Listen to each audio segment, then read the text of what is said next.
Hello, welcome back to Insight. I'm Liam Russell, and today's guest on 90s Legends, Lighthouse family. How are you? Good. Now you're saying 90s legends. That's quite good.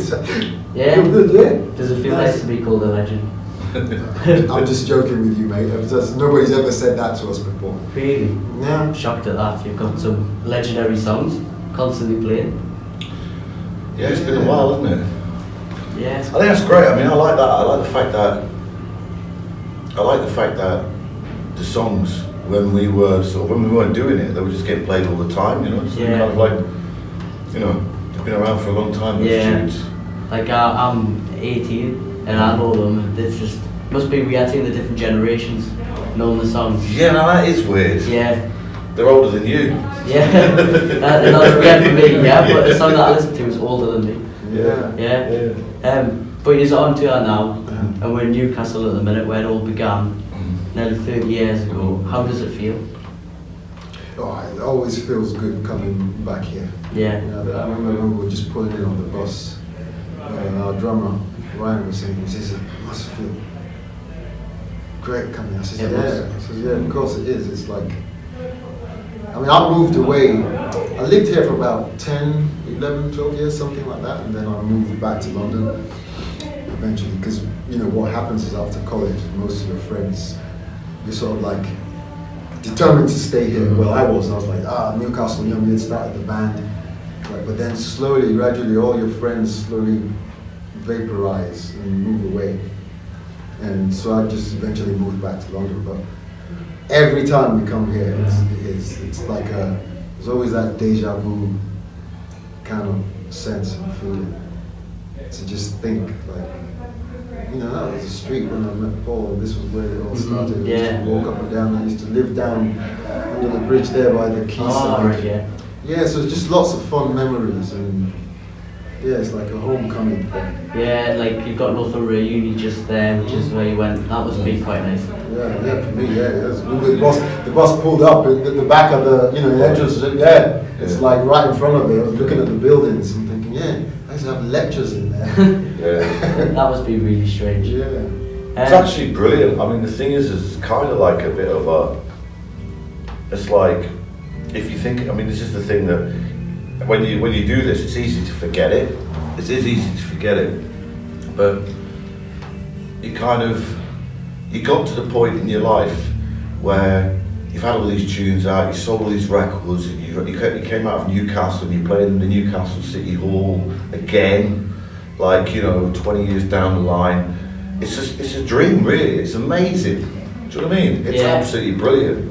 Do you know what I mean? Yeah, like, yeah. And when going to uni and stuff, you must have looked at that building and thought, like, wow. Do you know what I mean? The artists playing. Yeah, exactly that. Yeah. Exactly that. No mistake. You know, over the years, you know, it's incredible. And when you met, did you both get along like instantly? Did you know there was going to be something there? Or? I think, do you know what? I think it's really weird. I think there was something a bit kind of, I've often thought this, I think there was something a bit like, yeah, it was like something else was pulling the strings. Like destiny or something? Yeah. I mean, yeah, that's it, right? Really. So I can't think of a better way of putting it other than that. But yeah, and we both believe in that. I believe in that, definitely. A lot of the times as well, you kind of, you know, certain things happen which at the time when they happen, they might just seem like simple day-to-day ordinary coincidences. But when you look back, you recognize the significance of some of those moments. You know, like when I first met Paul, I know we always say, oh, we met like Wayne McDonald's apartment and stuff like that. But if I really zone in and narrow it down, we actually met outside his building looking for the same flat number. That is strange, isn't it? Before we even got up to his, we already met. You know, it's kind of like you say, like, what was that? What was this unseen force that's pulling all those strings? And like all those things, but you don't recognize those until when you look back. Yeah, they seem kind of small, but all the little details so significant. Yeah, I mean, in the 90s, if you wanted to make recordings, you had to go to a studio. Studios were expensive. It wasn't like now, you couldn't do it with a laptop. Well, in that early laptops, you know. So you know, we used the Mac to make Ocean Drive. You know, so we're using an Apple Mac to make Ocean Drive in like 93, 94. But you know, like I said, to get the demo, you needed, you know, we couldn't afford that when we started. You know, I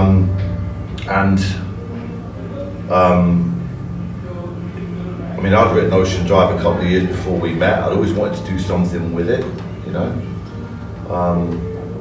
My girlfriend told me I was going to be a dad, so it was kind of like, well, you better do that quick, cause, you know what I mean? Because pretty soon you're going to have to man up. It's going to be occupied. You're going to have to man up and, you know, stand by your bed, you know.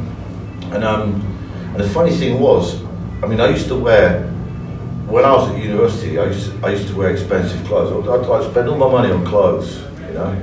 And it was a bit like, what do people say, like all fur coat and no knickers. All my money on expensive clothes, right? Yeah. And you know, I wouldn't eat, but you'd highly nice you know what I mean? Really nice clothes. You know? And one day I was walking down the stairs in the Tyneside Cinema, and they got these posters for films on the wall, and they'd taken them off, and there was a nail sticking out of the wall, and I was wearing an Armani jacket, and the nail went in the sleeve and ripped all the way up the sleeve, right? And I was with one of my mates. I was like, oh, he said, no. He said, you should talk to somebody. He said, they must have insurance, you know. So I got this insurance from the Tyneside Cinema for this jacket, and that's what I used to pay for the demo of Ocean Drive, because I wouldn't have been able to afford it. There really is destiny. You know what I mean? Like, yeah, that happens. You've been annoyed about your jacket. I was annoyed about it, yeah. And you get the money. Yeah. You know, it's like, I don't know how much it was, about 700 or 800 quid. You know, it was like, in the 90s, it was a lot of money. I thought, I'm going to use that to pay for that demo. You know? God, that's crazy. Do you know what I mean? Yeah. Is it true, like, it's got your name for the band, but from the lighthouses down the coast? I mean, that's part of it. That's definitely in there. That's definitely in there. I used to live in Whitley Bay, you know. When we worked we used to work in bars and clubs and stuff in the town as well. We often used to go down to the coast after work. You know, we'd go down Tynemouth, just sit with like a load of cans of beer and stuff on the beach in the summer. You know. Yeah. Yeah, actually, I remember that time being an amazing time. You didn't have any money, but you were really, really happy. You know what I mean? Stress free. Yeah, you know what I mean? No responsibility, no stress. So I think there's a bit of that as well, you know, kind of, you know, almost like a bunch of mates on the beach. Yeah. So when you got asked to do the Mouth of the Time Festival, that's coming up, that must be like a big moment as well. Well, it's like coming back to where it started. You talk about going after work to sit there, and then years later, you're going to be performing. You've nailed it. You've actually answered that question. You've nailed it. So you've recently took like a little bit of a break from the music industry. When you came back, is anything like you've noticed that's different to when you were doing it? Yeah, there's a lot has changed. A lot? A lot has changed, yeah. A lot has changed. I mean, I think the fundamentals are still the same. It's all about tunes. But a lot has changed. I mean, when we were young, it's like people don't buy records anymore. Really. Yeah. But people still want to go and see gigs. They just still want to, you know. Do you know what I mean? It's all like streamed and stuff. Yeah, but you know, radio's still radio, and like people want to come and see. You know, I don't want to be one of them people who sits there and goes, oh, you know what, it was better in my day. Do you know what I mean? That's not what I'm saying. I'm saying it's changed. And I suppose you've just got to, that's life, isn't it? You've just got to sort of morph and adapt. You know? I mean, what I think is I'm just over the moon that, you know, it's almost 30 years we've been doing this and we're still able to do it. You know, we can still do it. You know, it's like people still want to hear our tunes and stuff. Because a lot of people don't get that opportunity, you know, they think it doesn't last for 20, 30 years, you know? Do you know what I mean? It doesn't happen for all artists, I don't think. So I'm just grateful that's still a thing, you know? Do you know what I mean? Yeah. Change is not a bad thing anyway. I mean, you know, we all kind of broke or react against it, like initially when it shows up, but I remember one book I read a long time ago. title of the book was called The Wind of Change, and it's about life and how that's the way life is. It's a bit like a river, right? A river, you know, it just bends and twists. It never goes straight the way you expect.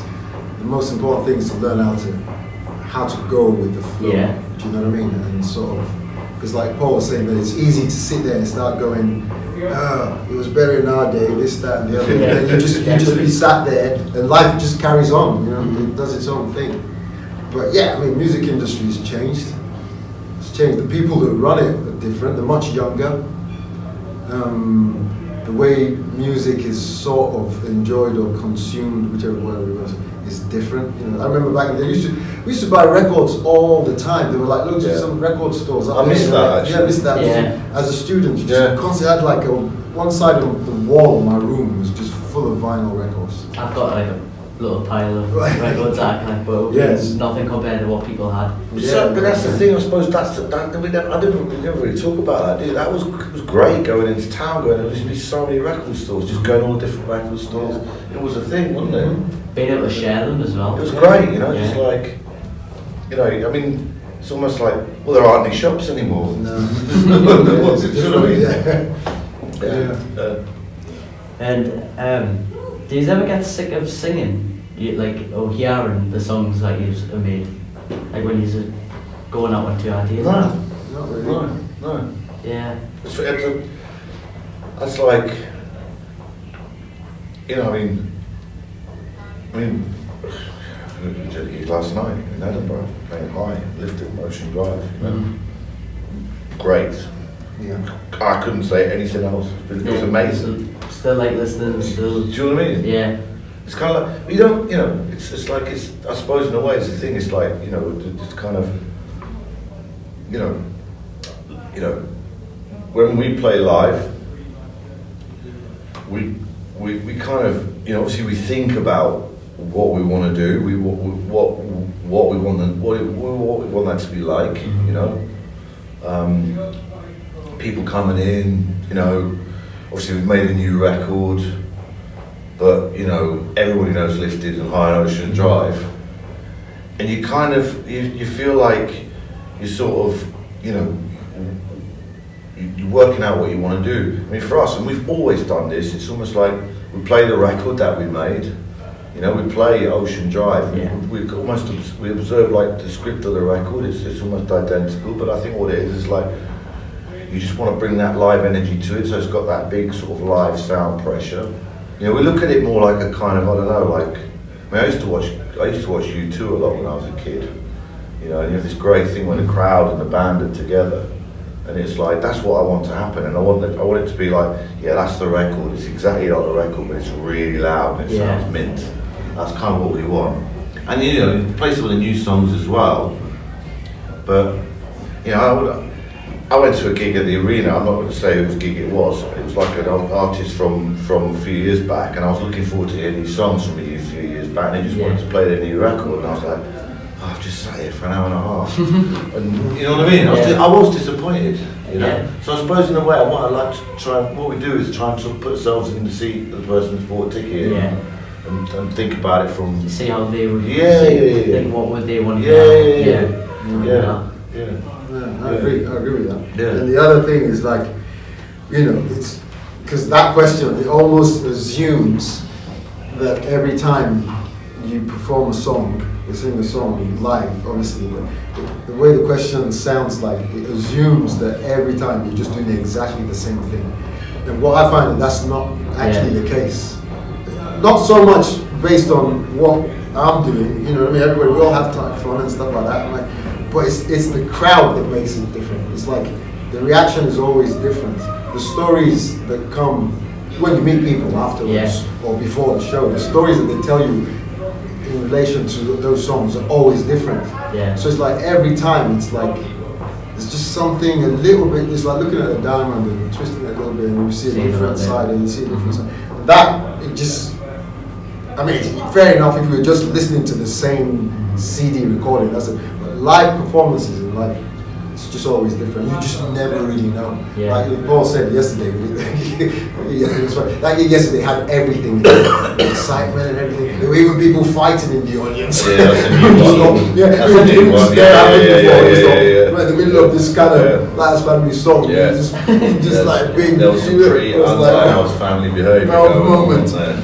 So, you know, all adds to the excitement of it. It's all part of it. Did you get distracted by that? I almost did. He didn't see it, but I did because it was happening from. I just no. At first, I thought it was some guy going, "Oh mate, I love you, mate. This is great." That's what I thought it was. Yeah. But then I looked closely, and he had him by the collar. He was pushing. I thought, "Oh, there's a fight." So I just walked away. I pointed and just walked to the other side. Otherwise, I would have just stopped singing. Yeah. Because it was they had You watching it? Yeah. And then everyone would have tuned in. Well, I mean, there was a couple of my mates were out, and my wife was there as well, and she was with some friends who were from Scotland there, from Edinburgh and stuff, and she basically said, we're big in Scotland. Yeah. That's true. That's what she said. She said, that's just big in Scotland. Yeah, normal. Where do you get your ideas from for your songs? It's just, I think it's just stuff that happens to you in your life, you know. Mm-hmm. Stuff that happens to you in your life, it's usually just a reaction to what happens to you in your life, you know? Yeah. Kind of like, yeah, just, it's a way of dealing with stuff, isn't it? Yeah. Do you know what I mean? It's like, it's just, it's one of those relationships, it's been a few years, and it's kind of like, it's just always trouble, it's always causing you problems, and you're absolutely head over heels, but it's just like, this is a nightmare. Yeah. You know what I mean? It's always causing you problems. And in the end you realise, this has got to go. And then you sort of like, you know, just write a tune that it kind of is like what it feels like, and it also makes you feel better. Yeah. Do you know what I mean? Getting it out of the system. It's almost like, it's kind of like you write, it's what we always say, you write music for yourself really. You write music that you like the sound of yourself, but it's almost like, it's how I deal with it. Do you know what I mean? A situation. Yeah. So I'm saying it's just kind of, it's like it's just what happens to you in your life, isn't it? That's it. It's life. Yeah. You know what I mean? I mean, where else is it going to come from? Yeah. Yeah. Do you still get nervous when you're going on stage? Actually, yeah, you do. Yeah, you do. I don't think you. I think if you weren't, I think you'd probably come across. It's something wrong. Yeah. Do you know what I mean? I mean, it's not. Don't get me wrong. It's not like you're like.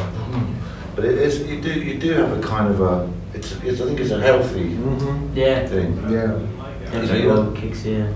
Yeah, you just kind of. Yeah. A healthy nervous energy that kind of strangely, it kind of makes you a little bit more aware Yeah. of everything. You know, you like become a bit hypersensitive. Keeps you on your toes, doesn't it? Yeah, it does. And I remember I used to say that to, because I all the time, like you said, and probably said, like, people kind of think, oh really? But you know, I'm like, you'd be surprised, like, before going on, maybe an hour before, I find it difficult to talk. People want to talk to me, I just can't really talk. I just, you know, there's that whole nervous. And I remember I was saying to a mate of mine, this ages ago, it was like, he was a psychotherapist, I was like, what is that? Because he gives talks. It's like, and he just explained it to me in a way that kind of, I just thought, oh yeah, that makes sense. And basically he just says, if you think about it, you're about to give a speech or do a performance, and at that moment, it's not about you anymore, it's about the whole of the thing, you know? And there's something about that situation that it just, in a way, it kind of cranks up the voltage in your whole nervous system for this outpouring that's about to happen.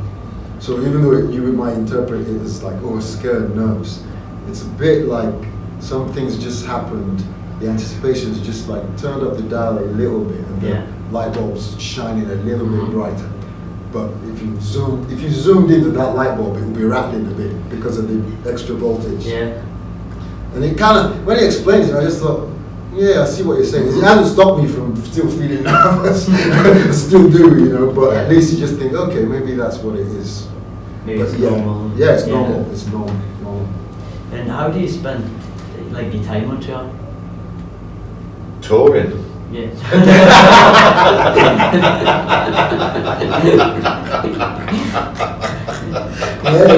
Sure. Do you know what? It's funny because it's really funny because it's like I mean, I was talking to this guy, you know, he's one of the guys, you know, bass player, and he was saying, it's funny.